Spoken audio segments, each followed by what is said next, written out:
Le meilleur de Franck Ferrand raconte sur Radio Classique.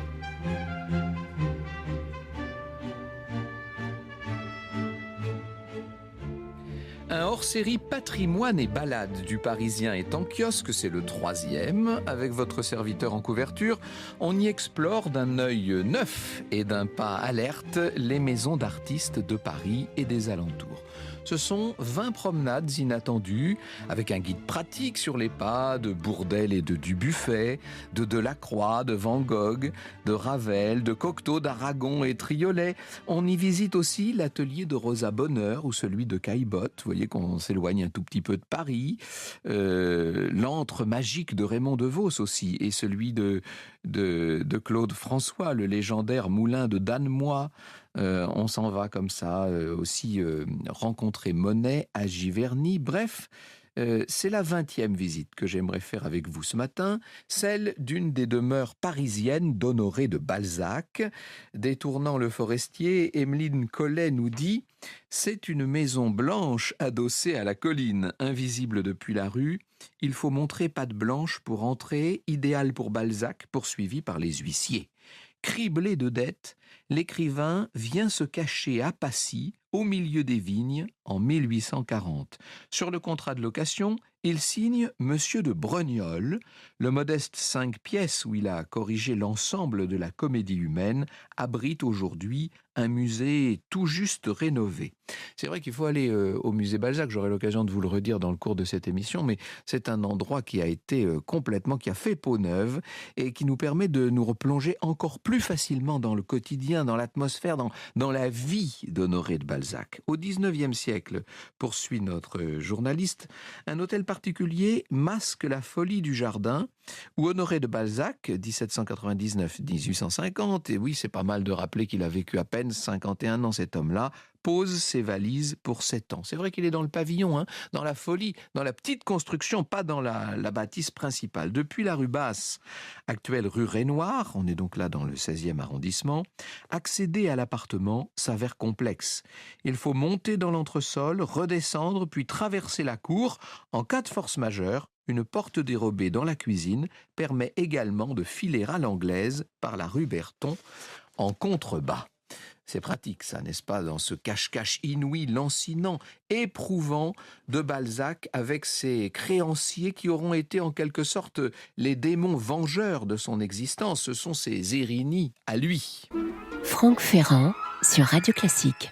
Dans un beau volume paru chez Stock, Evelyne Bloch-Dano raconte ses maisons d'écrivains sous forme d'un abécédaire qui commence avec Aragon et qui s'achève comme de juste avec Zola. On pourrait retracer l'itinéraire de Balzac en suivant ses domiciles parisiens, nous dit-elle. De la mansarde de la rue Lesdiguières au somptueux hôtel particulier de la rue Fortuné qu'il fit aménager pour Evelyne Anska et où il mourut quelques mois plus tard. L'imprimerie de la rue Visconti, premier rêve de fortune, premier revers, l'appartement de la rue Cassini dont l'installation le ruine un peu plus, et à quelques kilomètres de la capitale, entre Sèvres et Ville-d'Avray, la propriété des Jardy, où, projet grandiose, il envisage une plantation d'ananas.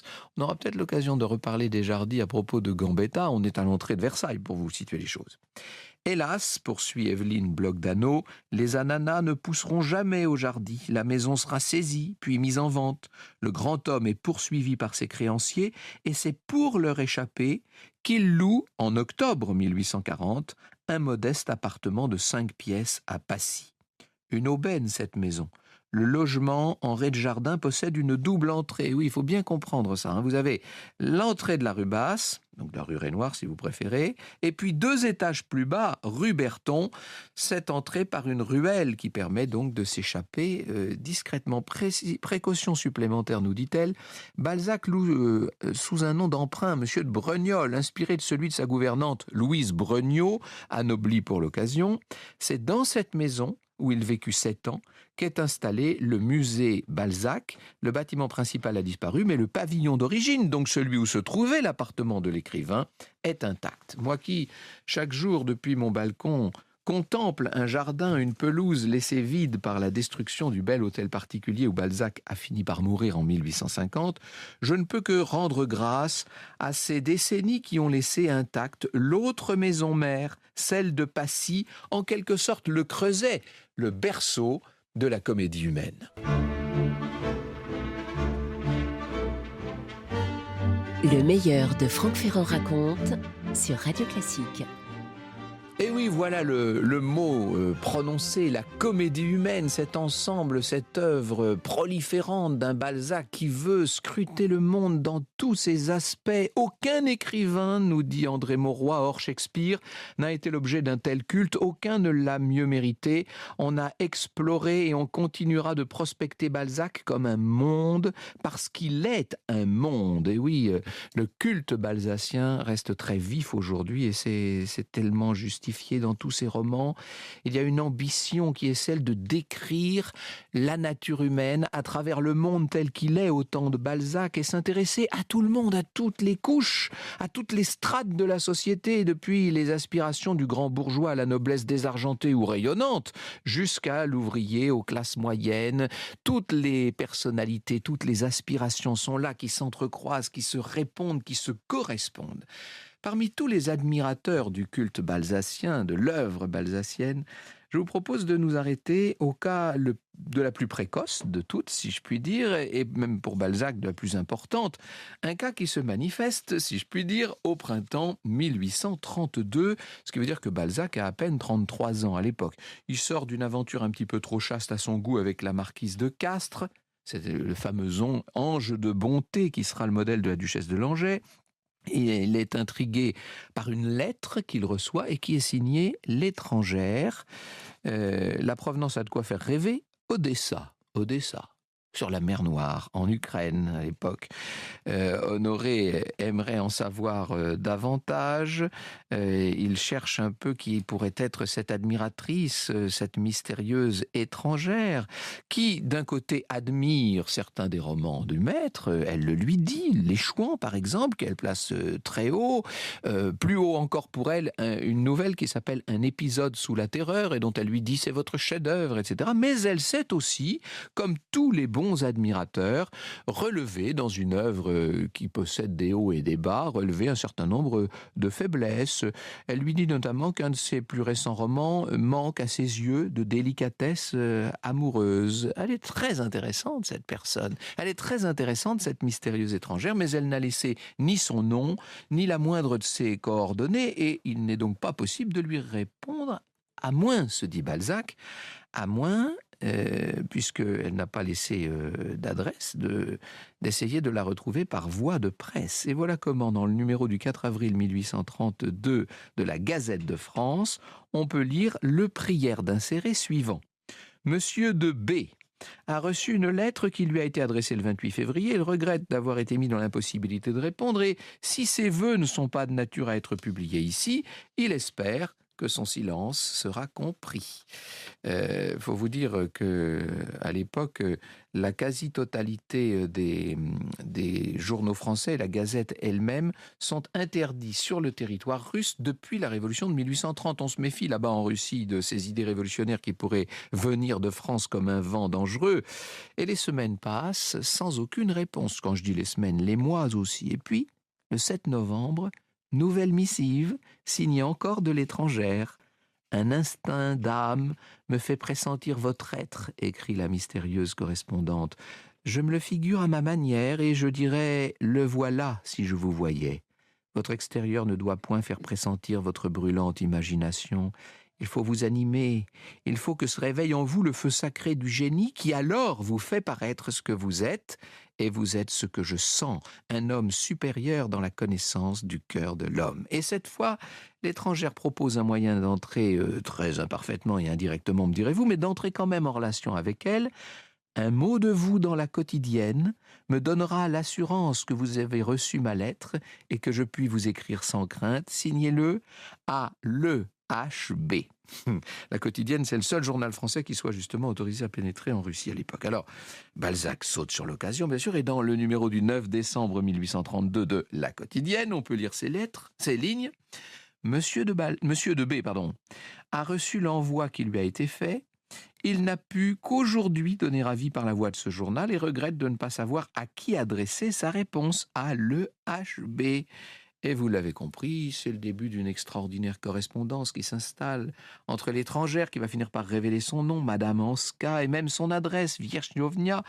Elle a refusé de lui donner son prénom, mais au moins Balzac peut maintenant lui répondre à son gré. Si vous saviez avec quelle force une âme solitaire et dont personne ne veut s'élance vers une affection vraie, lui dit-il, je vous aime, inconnu. Et cette bizarre chose n'est que l'effet naturel d'une vie toujours vide et malheureuse. Je suis comme un prisonnier qui, du fond de son cachot, entend au loin une délicieuse voix de femme. Je vous aime déjà trop sans vous avoir vu. Il y a certaines phrases de vos lettres qui m'ont fait battre le cœur, et si vous saviez avec quelle ardeur je me lance vers ce que j'ai si souvent désiré, de quel mouvement je me sens capable. Alors, Madame Anska essaie quand même de réfréner les ardeurs de ce correspondant un peu trop chaud. Pour vous, écrit-elle, je suis l'étrangère et je le serai toute ma vie. Vous ne me connaîtrez jamais. L'avantage que nous avons sur Balzac, c'est que nous savons que cette Madame Anska a la trentaine, qu'elle a été très jeune mariée à un riche propriétaire terrien, donc le comte Anski, qui est polonais comme elle, qui est à la tête de 22 000 hectares, s'il vous plaît. Pas de quoi pour autant la rendre heureuse, cette épouse qui bravement lui a quand même donné 5 enfants, dont 4 sont morts très jeunes. Seule une fille, la tendre Anna, a survécu. Et c'est pour occuper des loisirs sans doute un peu trop longs. C'est pour essayer de se donner un but, si je puis dire, que, en plus du polonais et de l'allemand, Madame Anska a appris le français et s'est donc jetée dans la grande littérature de notre beau siècle de romanciers et d'écrivains. La voilà qui s'est émue tour à tour avec Chateaubriand, avec Lamartine, avec George Sand, avec Hugo, et puis avec Balzac. Et de Balzac est venu l'éblouissement. Alors à beau tenter essayer de le maintenir à distance, cet écrivain éblouissant, il y a une sorte d'attirance mutuelle qui va les conduire à vouloir se rencontrer. La rencontre, elle aura lieu en Suisse, sur les bords du lac de Neuchâtel, en septembre 1933. Le meilleur de Franck Ferrand raconte sur Radio Classique. Et oui, ils se sont retrouvés, Balzac et Madame Anska. Ils se sont retrouvés au milieu du lac de Bienne, dans l'île de Saint-Pierre. Et pendant que Monsieur Anski, parce qu'il est là, le mari quand même, s'occupe de déjeuner, Evelyne, et puisqu'elle s'appelle Evelyne, et Honoré ont échangé leur premier baiser. Ils ont fait des projets. Il ira la voir là-bas chez elle en Ukraine. Ils visiteront le Caucase ensemble. Et puis elle viendra à Paris. Mais oui, il fera d'elle l'égérie des romantiques. Ils vont se retrouver encore à Genève pour Noël, et la main dans la main, communier dans le souvenir de Byron, dont il visite la villa. Hélas, quand Balzac, après tous ces moments d'exaltation fiévreuse, rentre à Paris, c'est pour retrouver la meute de ses créanciers, c'est pour retrouver cette sorte de banc de galère, si je puis dire, cette table de travail où, comme un forçat, il lui faut chaque jour, depuis minuit jusqu'à 6 heures du soir, noircir les feuillets de ses feuilletons en ne tenant, mais vous le savez, parce qu'on l'a tant et tant raconté, qu'à coup de rasade de café. Ce qui ne l'empêche pas d'ailleurs d'avoir quelques aventures dont Madame Anska aura l'écho, même si elle habite très loin, elle sait que son amoureux n'est peut-être pas aussi fidèle qu'il pourrait le prétendre. Il va y avoir des retrouvailles à Vienne, il va y avoir beaucoup d'empêchements surtout. Et les choses vont durer comme ça pendant 7 ans. Ils vont rester quasiment sans se revoir pendant toute cette période. C'est une période très dure dans l'existence de Balzac, qui a essayé de faire quelques adaptations pour le théâtre, mais ça n'a pas marché du tout. Ses dettes deviennent insurmontables. Et c'est à ce moment-là, c'est à l'été 1840, qu'il vient se réfugier à Passy, dans cette maison qui est devenue aujourd'hui le musée Balzac, et dont je vous recommande non seulement la visite, mais la lecture, si je puis dire, à travers ce numéro particulier, ce numéro hors série du Parisien. Il ne faudrait pas croire que Balzac, parce qu'il est ruiné, ruiné, parce qu'il vit difficilement et parce qu'il essaie constamment d'échapper aux huissiers, ne continue pas à profiter de l'existence, et notamment de la table, hein, il faut le savoir. C'est mon grand ami et regretté Gonzague Saint-Brie qui le raconte. Toute la comédie humaine est remplie de ces foie gras, nous dit-il, et de pâté de lièvre, de rillettes, de dindes truffées, de rognons sautés, de sarcelles d'araignées de mer, d'huîtres, de petits pots de crème, de beignets et de bouteilles de Bordeaux, dont l'évocation permanente brille sous la plume de l'écrivain gourmand qui, avec un bonheur sans précédent, mêle les mets et les mots, depuis la haute gastronomie parisienne jusqu'à la plus simple des préparations. C'est ça aussi Balzac, c'est cette dimension constamment charnelle, vivante, c'est cette capacité qu'il a d'embrasser la vie à pleine main, à plein bras, qui nous le rend encore aujourd'hui si vivant, si fort et si extraordinaire. Alors il y aura bien sûr des moments meilleurs avec Madame Anska qui finira par être veuve. Elle ne se précipite pas pour le rencontrer, mais lui vole littéralement à sa rencontre, et c'est pour elle qu'il ira s'endetter davantage encore en faisant bâtir cet hôtel particulier invraisemblable qu'il décore comme un véritable palais des mille et une nuits, cet hôtel de la rue Fortuné, devenu aujourd'hui hôtel de la rue Balzac. Hélas, l'hôtel a disparu. Il a été remplacé par l'hôtel Salomon de Rothschild à la fin du 19e siècle. Je le vois constamment, je passe devant à longueur de journée, devant cet endroit, si je puis dire, devant ce vide qu'a laissé Balzac, vide dans nos cœurs, vide dans la littérature. C'était un grand monsieur, Balzac. Lorsqu'il meurt de façon très prématurée en 1850, on peut dire qu'il a constamment essayé de faire triompher la vie. C'est la vie, Balzac.